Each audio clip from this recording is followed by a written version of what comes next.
Twende nami katika simulizi ya kusisimua ukiwa na mimi Calvin nikikusabai kwa maneno ya Kiswahili. Tunaianza simulizi ikiwa ni sehemu ya kwanza, ukiwa nami mtunzi wako Calvin nikikusabai kwa maneno ya Kiswahili. Ilikuwa ni majira ya asubuhi, mida ya saa 5 hivi.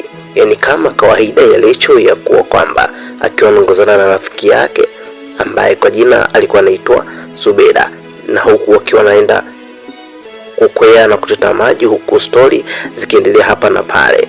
Na kisha wakiwa wanaendelea kuchota maji, mazungumzo kati yao ilikuwa kama hivi: we Lecho, kuna kitu leo nataka nikuambie rafiki yangu. Alizungumza hivyo Zubeda, na kisha Lecho akasema, niambie shoga yangu. Lecho alizungumza hilo: kama nilivyokuambia kuwa kaka yangu alikuwa mjini amerudi tena hapa kijijini. Alizungumza hivyo Zubeda. Mwe jamani, usiniambie, siamini, maana nilimisi sana ise. Huku Lecho alizungumza huku akiwa anajitabasamu.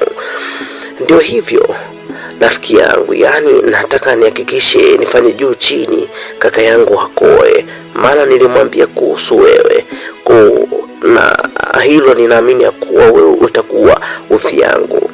Zubeda aliongea huku akicheka sana kwa tabasamu.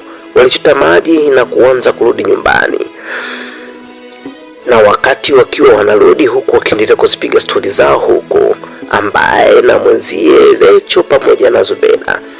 Na walipokaribia kufika maeneo ya nyumbani, zilisikika sauti ya watu wakiitwa mwizi, mwizi, mwizi, huku wakati wakiwa wanamkimbiza huyo mwizi. Na wakati huo Lecho akiwa na Zubeda walishangaa sana kusikia sauti hizo, maana zilipenya vema sana katika masikio yao. Na wakati huku wakiwa wamepigwa na butwa,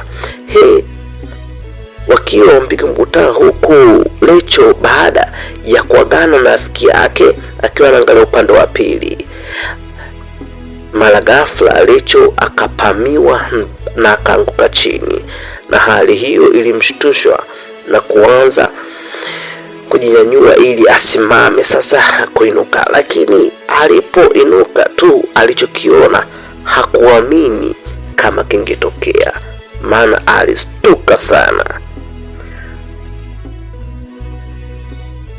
Simu ya kwanza inaisha kama hivi. Tafadhali endelea kufuatilia simulizi hii, ni nzuri tena ni tamu sana, ukiwa na Calvin nikikusabai kwa maneno Kiswahili.